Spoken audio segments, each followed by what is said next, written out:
நீங்கள் பார்த்துக் கொண்டிருப்பது உங்கள் விஜய்.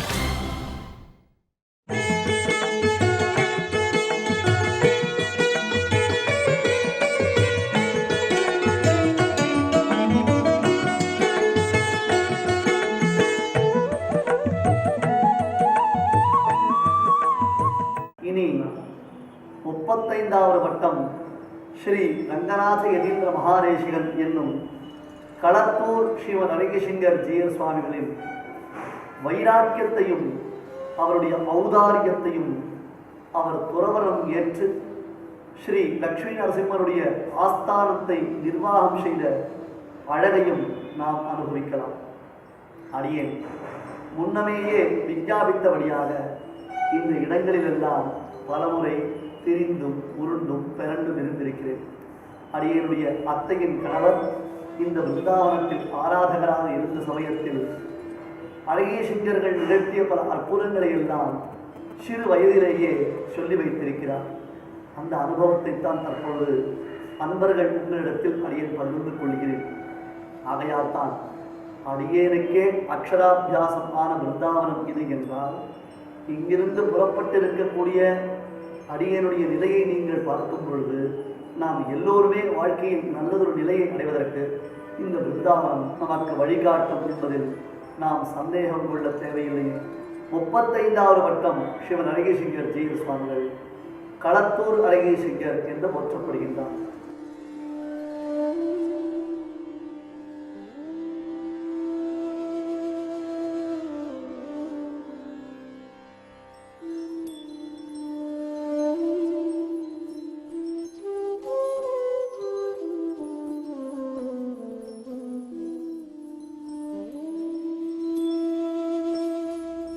செங்கல்பட்டுக்கு அருகில் ஓர் அழகிய கிராமம் உண்டு. அதற்கு பொன் விளைந்த களத்தூர் என்று பெயராம். அதாவது சுவாமி ஸ்ரீ வேதாந்த தேசிகன் ஒரு சமயம் காஞ்சிபுரத்திலிருந்து திருவகீந்திரபுரத்திற்கு செல்லும் சமயம், அல்லது அந்த ஊரிலிருந்து இங்கே வந்ததாக வைத்துக் கொள்வோம், மார்க்க மத்தி அவர் பிரயாணம் செய்யும் சமயத்தில் அன்றைய தினம் பகவத் ஆராதனத்திற்கு என்று எதுவும் கிடைக்கவில்லை. ஆனால் பெருமாளுக்கு திருவாராதனம் செய்யாமல் இருக்கலாமா? அதற்காக தீர்த்தத்தை மட்டும் பெருமாளுக்கு நிவேதனம் செய்துவிட்டு தானும் அந்த பெருமாள் தீர்த்தத்தை மட்டும் உட்கொண்டு ஆயாசத்துடன் ஓர் இல்லத்தின் வாசல் திண்ணையில் சயனித்துக் கொண்டிருக்கிறார். அது ஒரு வியாபாரியினுடைய வீடாம். சுவாமி தேசிகனுக்கு இது எதுவும் தெரியாது. சற்றே இரவு பொழுது வந்திருக்கும். அப்பொழுது திடீரென்று அந்த வியாபாரி வந்து, சுவாமி, என்ன விபரீதம், தங்களுடைய குதிரை என் வயலில் மேய்கிறது என்று சொன்னார். சுவாமிக்கோ ஒன்றும் புரியவில்லை. நம்மிடத்தில் ஏது குதிரை என்று பார்த்தால் வெண்மையான புறவி ஒன்று குதிரை, வெண்ணிறமான ஒரு குதிரை அந்த வியாபாரியுடைய வயலில் மேய்கிறது. இங்கே கதையை சற்று மாற்றி சொல்லுவதும் உண்டு. இருந்தாலும் தற்பொழுது இந்த கதையை நாம் அனுசரித்து அனுபவிக்கலாம். அடடா, ஹயக்ரீவனுக்கு நாம் இன்றைய தினத்தில் தீர்த்தத்தை மட்டும் சமர்ப்பித்தோம். ஆகையால் பெருமாளை அனுகிரகம் செய்ய வந்திருக்கிறார். இதை உணர்ந்த வேதாந்த தேசிகன், ஐயா, உங்கள் வீட்டில் பால் இருக்கிறதா? இருந்தால் அதை ஒரு பாத்திரத்தில் வைத்து கொண்டு வாருங்கள் என்று சொல்ல, அந்த வியாபாரியும் விவசாயியும் தன் வீட்டிற்கு உள்ளே சென்று பாலை கொண்டு வந்து கொடுத்தார். அதை குதிரைக்கு நிவேதனம் செய்தார். ஆம், வெள்ளை பரிமுகமாய் வந்த சாட்சாத் ஹயக்ரீவமூர்த்திக்கு அதனை நிவேதனம் செய்ய அந்த குதிரையும் திருப்தியாக பாலை பருகி சென்று விட்டது. ஆயிற்று. மறுநாள் காலையில் பொழுது புலர்ந்தது. அந்த விவசாயி தன் வயலுக்கு சென்று பார்த்தான். ஏனென்றால் முதல் நாள் இரவு குதிரை விளைவித்த சேதாரம் எவ்வளவு பார்க்க வேண்டாமா? குதிரை வயலின் நடுவே புகுந்து நல்ல பயிர்களை எல்லாம் தான் மேய்ந்து விட்டது. அந்த சேதாரத்தை பார்க்க வேண்டாமா என்று உள்ளே புகுந்தால் அதிசயப்பட்டு போனான் வியாபாரி. ஏனென்றால் எந்தெந்த இடத்தில் குதிரை சென்றதோ, எந்தெந்த இடத்தில் குதிரை தான் வாய் வைத்ததோ, அவை அனைத்தும் நல்ல பொற்கதிர்களாக விளங்கினவாம். ஆம், பொற்கதிர்களாக நெற்கதிர்கள் மாறின. ஹயக்ரீவமூர்த்தியின் அருட்பிரசாரம். எனவே அது முதற்கொண்டு அந்த சிற்றூர் பொன் விளைந்த களத்தூர் என்று புகழப்படுகின்றது. அத்தகையதொரு பொன் விளைந்த களத்தூரில் தான் இந்த அழகிசிங்கர் பாரத்வாய கோத்திரத்தில் அவதாரம் செய்தார். பூர்வாசிரமத்தில் இவருக்கு நரசிம்மாச்சாரியர் என்பது திருநாமம். நாம் கீழே அனுபவித்தோமே, 34வது வட்டம் அத்திப்பட்டு ஸ்ரீமத் அழகேசிங்கர் காலத்தில் அகோபிலமடத்தின் ஸ்ரீகாரிய துரந்தரராக இந்த அழகேசிங்கர் எழுந்தருளி இருந்ததாகவும் பின்னாளில் அழகேசிங்கருடைய நியமனத்தின் பேரில் இவர் அடுத்த பட்டத்தை ஏற்றுக்கொண்டதாகவும் அறிகிறோம். அது தவிரவும் சிவன் அகோபிலமடத்தின் 42வது வட்டம் இஞ்சிமேல் சிவன் அழகேசிங்கர், திருக்கோஷ்டியூர் சுவாமி, புத்தங்கோட்டகம் சுவாமி முதலான பிரசித்த வித்வான்கள், மகான்கள், தபோனிஷ்டர்கள் எல்லோருமே இவரிடத்தில் பஞ்ச சம்ஸ்காரம் என்னும் வைணவ இலச்சினைகளை பெற்றவர்கள் என்றால் இவர் தம் பிரபாவத்தை நாம் உணரலாம். வைராக்கியம் என்றால் சீர் மிகுந்த வைராக்கியம். இவருக்கு அடுத்த பட்டத்திற்கு அடுத்த பட்டம் 37வது பட்டம் வீரராகவ சடகோப யதீந்திர மகாதேசிகன் என்னும் அழகேசிங்கர். சிவன் அகோபிலமடத்தில் திருவள்ளூர் வீரராகவ சுவாமியினிடத்தில் அச்சஞ்சலமான பக்தி பூண்டவர்கள் அழகேசிங்கர்கள். ஆகையால் தான் இந்த வீரராகவ சுவாமி தேவஸ்தானம் அகோபிலமடத்தின் ஆதீன பரம்பரையைச் சேர்ந்தது. அவ்வகையில் சுமார் 8 பட்டங்களில் விளங்கும் அழகேசிங்கர்கள் வீரராகவ சடகோப யதீந்திர மகாதேசிகர் என்று திருநாமம் கொண்டு விளங்குகிறார்கள் என்றால் ராகவனுக்கும் சிவன் அகோபிலமடத்திற்கும் இருக்கக்கூடிய நெருங்கிய தொடர்பை நாம் உணரலாம். அதில் இவருக்கு அடுத்த பட்டமான 36, அதற்கு அடுத்த பட்டமான 37வது பட்டம் பிள்ளைப்பாக்கம் சிவன் அழகேசிங்கர். அந்த அழகேசிங்கர் இவரிடத்தில் மிகுந்த பக்தி கொண்டவர். இவருடைய அனுகிரகத்தினால் என்றோ இங்கே அகோபிலமடத்தின் நிர்வாகத்தை ஏற்றுக்கொண்டு வருகிறார். ஆகையால் இப்படி பல பெரும் பெரியோர்கள் வம்சக்கிரமத்தில் இந்த அழகேசிங்கரை ஆசிரியத்திருப்பதை நாம் உணரலாம். மேலும் இவருடைய வைராக்கியத்திற்கு சான்றாக பல சரித்திரங்கள் கூறப்படுகின்றன. தபோதனர் என்றாலேயே என்ன பொருள்? விரக்தி. விரக்தி என்றால் எதிலும் பற்றற்ற ஒரு தன்மை, எம்பெருமானை தவிர்த்து மற்ற எந்த விஷயத்திலும் ஈடுபாடு இல்லாத தன்மை. பரமாத்மனியோ ரக்தகா விரக்தகா அபரமாத்மனி என்று பரமாத்மாவிடத்தில் நமக்கு இருக்கக்கூடிய ஈடுபாடு, அவனை தவிர்த்து மற்ற விஷயத்தில் ஈடுபாடற்ற பற்றற்ற ஒரு நிலை.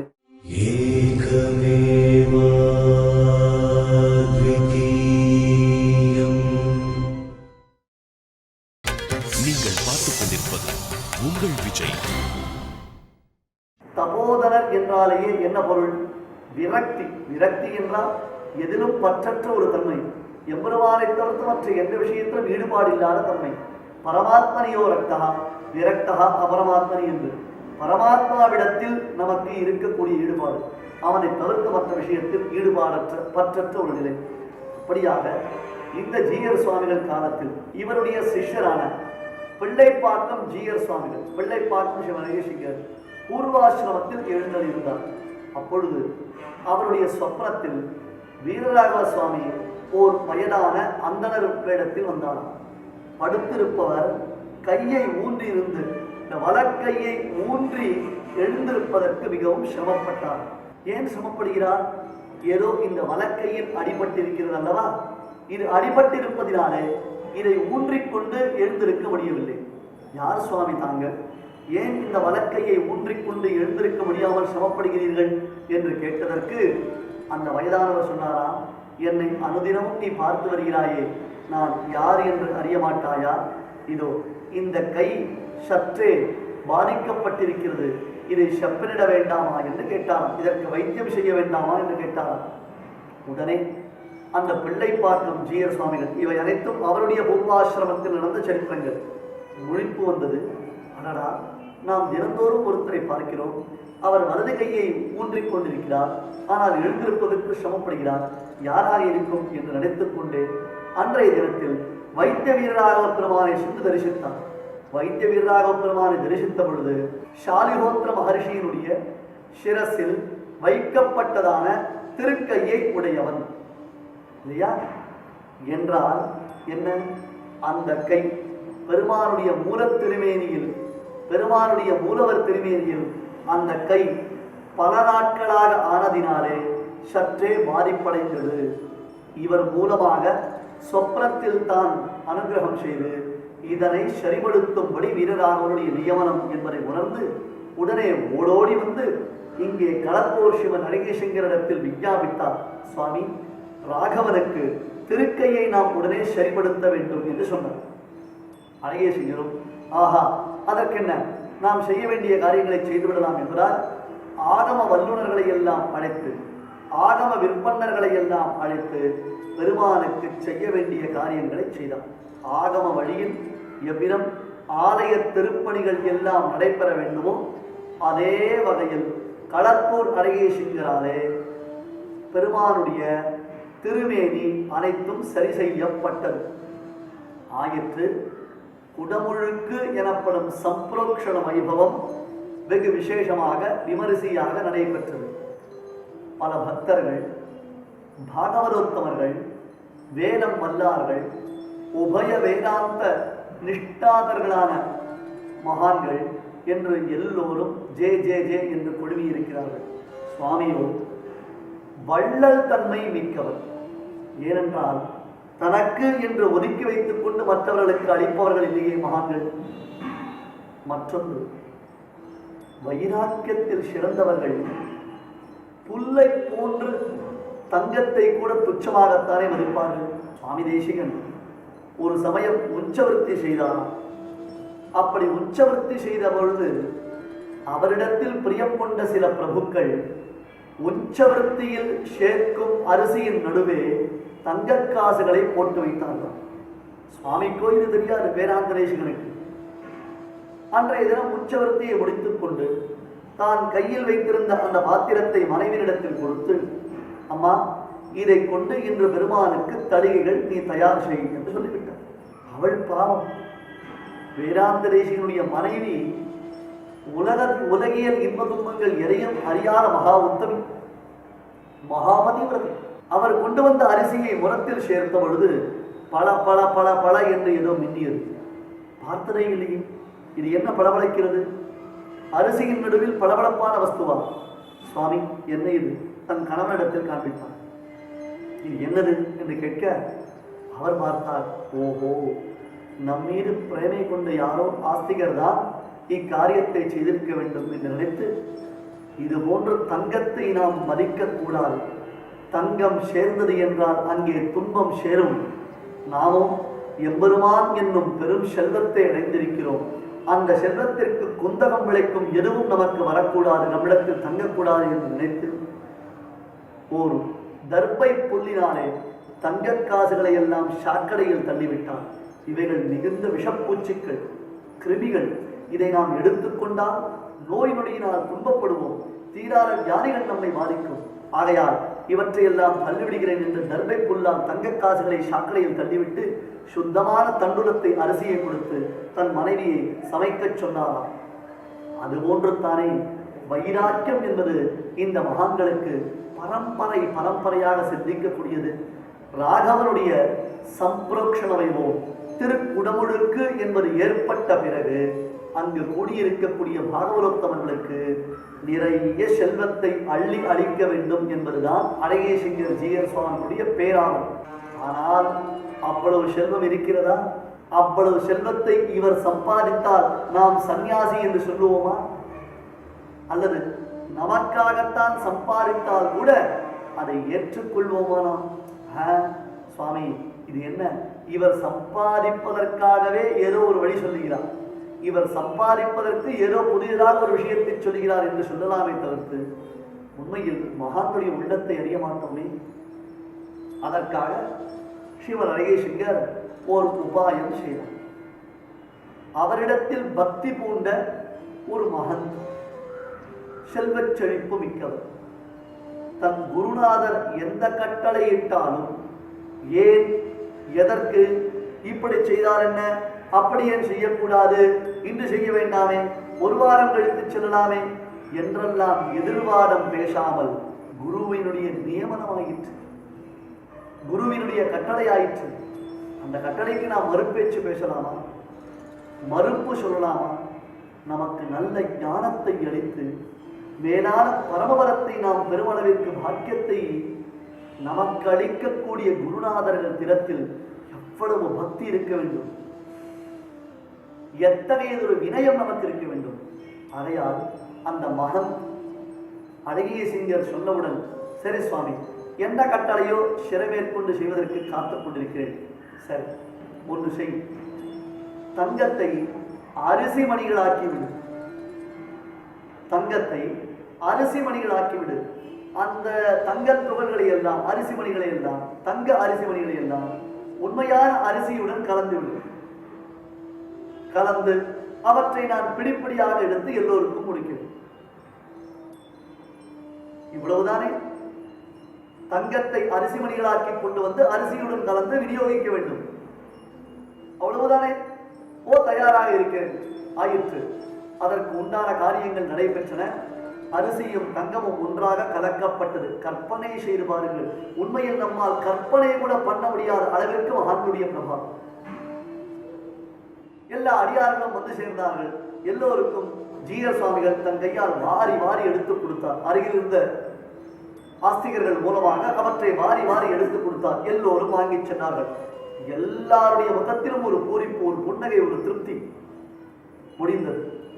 உடனே மற்ற சிஷ்யர்கள், ஏனைய அன்பர்கள், சுவாமி திருப்தியா? இல்லையப்பா. திருப்தி இல்லையா? துளி கூட திருப்தி இல்லை. தாங்கள் தான் வாரி வாரி கொடுத்தீர்களே. நான் உண்மையான தங்கத்தையே இப்படித்தான் வாரி வாரி கொடுக்க வேண்டும் என்று நினைத்திருந்தேன். ஆனால் என்னால் முடியவில்லை. தங்கத்தை அரிசியுடன் கலந்தன்றோ நான் வாரி கொடுத்தேன். தவிரவும் முரத்தில் வாரி அளிக்க வேண்டும் என்று ஆசை கொண்டேன். கைப்பிடியால் எடுத்து கொடுத்தேனே, இது எப்பொழுதுமே எனக்கு வருத்தம் தான் என்று சொன்னார். ஔதாரியம். ஆம், பிறருக்கு அளித்து அதில் நாம் அடையும் ஆனந்தம் இருக்கிறதே, இதனை மகான்களுடைய வாழ்க்கையில் தான் நாம் பார்க்க முடியும். மகான்களுடைய தெய்வீக பண்புகள் நிறைந்த அந்த சரித்திரங்களில் தான் நாம் பார்க்க முடியும்.